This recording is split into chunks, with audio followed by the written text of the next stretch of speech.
Si jamais tu dois investir dans une seule crypto-monnaie sur le long terme, c'est bien Bitcoin. Tout au long de cette vidéo, je vais te montrer pourquoi est-ce que le Bitcoin est si intéressant. On va faire un petit tour du Bitcoin et de ses différentes fonctionnalités qui le rendent si attrayant. On regardera ensuite les potentiels gains que l'on peut avoir sur Bitcoin en analysant les différents cycles qui se sont passés auparavant, ce qui nous permettra d'étudier ce qu'il peut donner dans l'avenir. Mesdames les investisseuses, messieurs les investisseurs, bonjour, c'est Côté Crypto et aujourd'hui, tu l'as bien compris, on va parler du Bitcoin. Le papa du marché, c'est le plus ancien, le leader et celui sur lequel j'ai le plus confiance. Pour me soutenir, n'hésite pas à liker, partager, activer la petite cloche et t'abonner pour ne rater aucune des notifications lors des nouvelles vidéos. N'hésite pas non plus à nous rejoindre sur les réseaux sociaux tels que Instagram, Twitter et TikTok. Rappelle-toi que ceci n'est pas un conseil en investissement, je donne simplement mon avis. Mais avant d'aller décortiquer Bitcoin, jingle!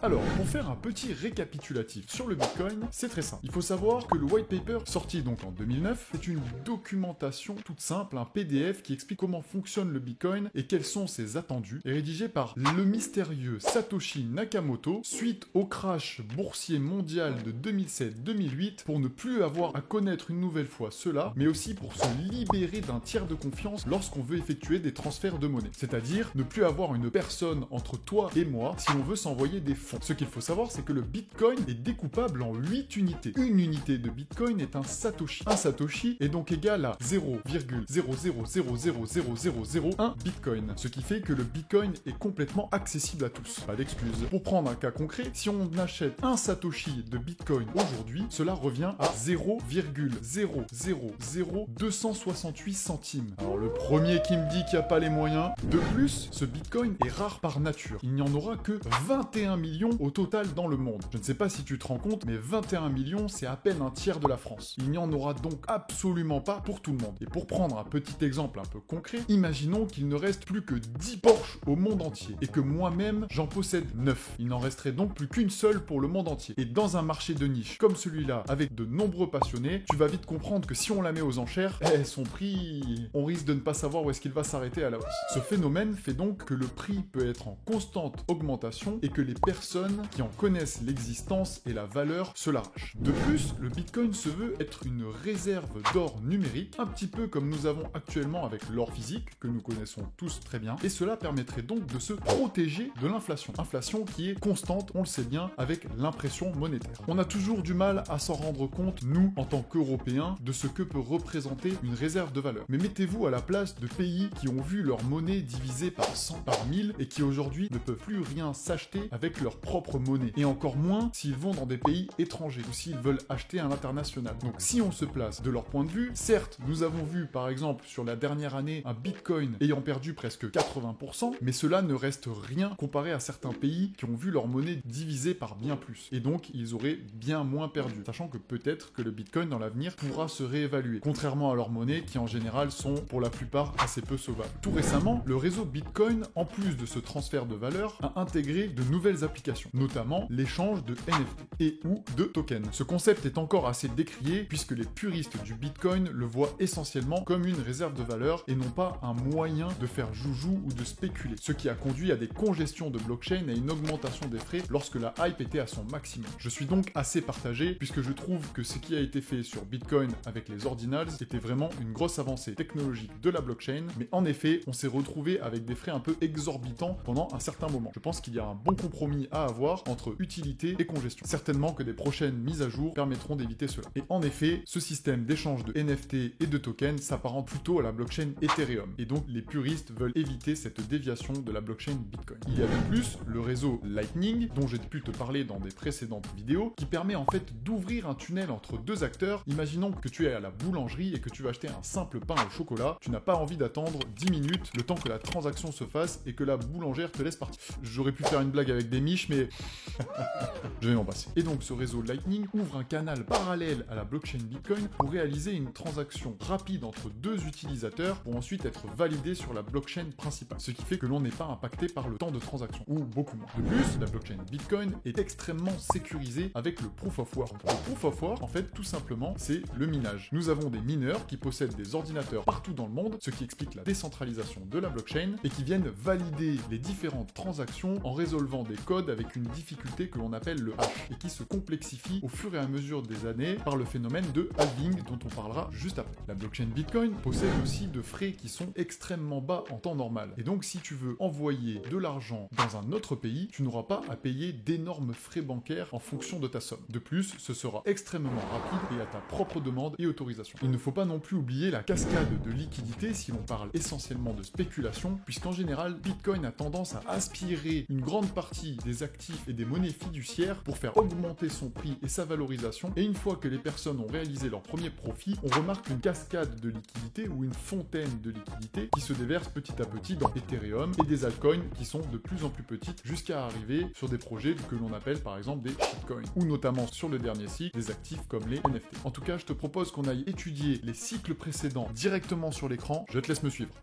Alors, maintenant qu'on est sur l'écran, je te propose qu'on aille étudier les précédents cycles dans leur globalité et que l'on voit l'impact sur le cours du marché en ce moment même et sur le futur. Alors, c'est très simple. Ici, on va regarder les 3 précédents cycles. Ça peut te paraître assez incompréhensible au départ, mais on va regarder ça tous les deux. Alors, c'est très simple. Si on se place entre 2014 et 2015, on voit qu'il y a 413 jours entre le top du marché et le bottom du marché lors de cette période. Idem, sur le cycle de 2017 à 2018, on remarque qu'il y a 364 jours entre le top et le bottom. Et sur le cycle le plus récent, qui a duré entre 2020 jusqu'à un top en 2022, on voit qu'il y a 378 jours entre le top et le bottom de marché. On peut donc en tirer une conclusion un petit peu globale. C'est-à-dire qu'en général, entre le top de marché et le bottom de marché, il y a entre 364 jours que l'on a ici et 413 jours en moyenne sur les 3 derniers cycles. Si l'on se place sur le graphique actuel, alors n'aie pas peur si cela te paraît très grossier, on va regarder ça ensemble. On regarde notre top de marché sur le Bitcoin qui est aux alentours des 70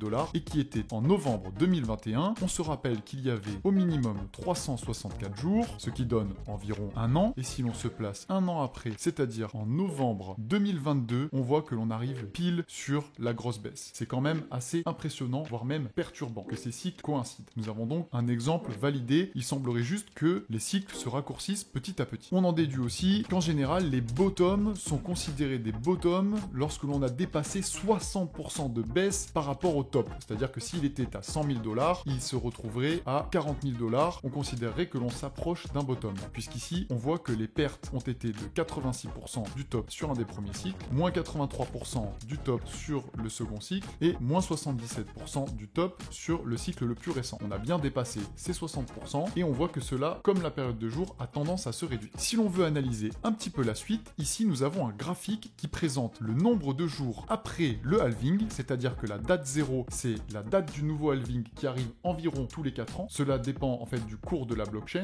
pour la date du halving et qui montre le prix du Bitcoin. Donc nous avons différents cycles. En violet 2012, le plus ancien. Nous avons ensuite 2016 en vert, 2020 en bleu et une moyenne entre 2012 et 2016 en jaune. Nous n'allons pas trop regarder la moyenne mais plutôt les cycles en eux-mêmes. Ces zones sont établies en fonction des différents graphiques. On voit bien que nous avons le bottom qui arrive 750 jours après le halving. On l'a notamment ici, ici, ici. Que nous avons cette hausse dans les 150 derniers jours. Idem, nous avons des graphiques qui montent sur les derniers cycles. Et puis cette baisse ou stagnation qui se résout environ en 200 jours avec des petites différences entre les cycles. Certains ont plus plongé, d'autres ont continué à monter. Nous avons connu le dernier top en 2022 et on va partir de là. On remarque que les bottoms interviennent entre 750 et 1000 jours après le dernier halving et qu'une fois que l'on est arrivé au bottom, nous avons une hausse dans les 150 jours après le bottom. Si l'on se place de nouveau sur le graphique actuel, nous voyons que nous avons notre bottom qui arrive en novembre 2022 et qu'il y a une hausse dans les 150 jours qui suivent. Pour 150 jours, on va estimer que c'est une demi-année, donc on va regarder jusqu'à novembre 2023 qui donne à peu près cette date-ci et l'on voit bien que sur la moitié de ces périodes, pour être à 150 jours à peu près, nous avons eu une très forte hausse. Nous avons au moins doublé doubler le prix. Quand on retourne sur le graphique, on voit qu'après cette hausse de 150 jours, nous avons en général une baisse ou une stagnation qui arrive dans les 200 jours après le pic post-bottom, donc juste après le bottom. Admettons que notre pic post-bottom est celui-ci aux alentours des 31 000 $, 32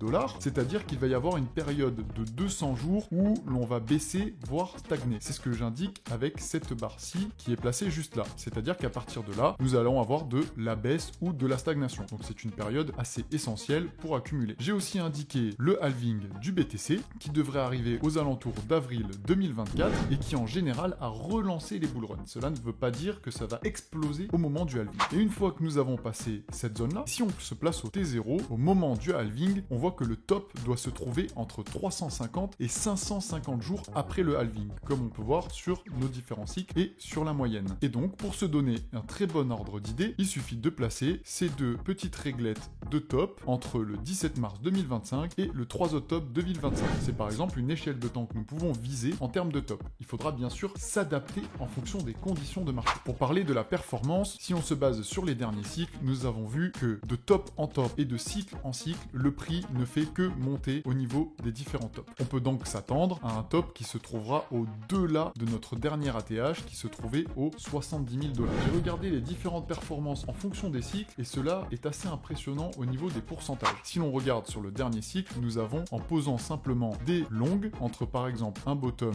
et un top, 1600% de hausse entre le bottom et le top. Sur les différents derniers cycles que j'ai calculés, les pourcentages sont bien plus impressionnants. Et plus on se place loin sur l'historique du Bitcoin, plus les pourcentages de hausse sont assez impressionnants. Ces informations sont donc à titre indicatif et nous ne pouvons pas connaître le futur. Néanmoins, il faut savoir que ces pourcentages de hausse ont tendance à diminuer avec le temps. À voir ce que cela va donner avec l'adoption croissance des crypto-monnaies et des nouveaux acteurs qui vont rentrer dont nous allons parler tout de suite. Malgré tout ce que l'on a vu précédemment, ce cycle peut être complètement différent. En effet, de très gros acteurs s'intéressent à l'écosystème des crypto-monnaies et notamment les deux plus grosses telles que Bitcoin et Ethereum. Beaucoup s'en cachent et vous déconseillent de les utiliser mais sont pleinement investis dans l'univers des crypto-monnaies. Pour les gros acteurs qui se placent, je pense notamment à Grayscale, BlackRock, MicroStrategy ou encore certaines banques. Il faut savoir que de nombreuses demandes d'ETF, les ETF qui sont en fait un panier d'actifs en bourse, demandent à être ouverts sur les crypto-monnaies et certains sont en cours d'acceptation ou d'autorisation sur le Bitcoin et Ethereum. Alors imagine un petit peu si la finance mondiale se met à acheter des crypto-monnaies, quel serait l'impact sur le prix? Je te laisse en faire ta propre conclusion. Mais pour les prochains cycles, il faut se rappeler qu'il y a deux seuils psychologiques selon moi. Premièrement, le dernier ATH qui se trouve aux alentours des 70 000 $. Si on arrive à ce point, cela va être l'euphorie et ceux qui ont connu les derniers cycles vont avoir déjà retiré une certaine partie de leurs bénéfices. Mais il y a aussi le seuil des 100K. Pour moi, est un palier encore plus important psychologiquement. Et il faudra voir comment le Bitcoin se comporte si on arrive à frôler ou même à dépasser ces 100K. C'est notamment une barrière qui est annoncée par Bloomberg. Certains autres acteurs voient le Bitcoin dépasser les 500K, voire les 1 million dans le futur, notamment CoinLoan. Mais tout cela reste bien sûr de la spéculation parce que malheureusement,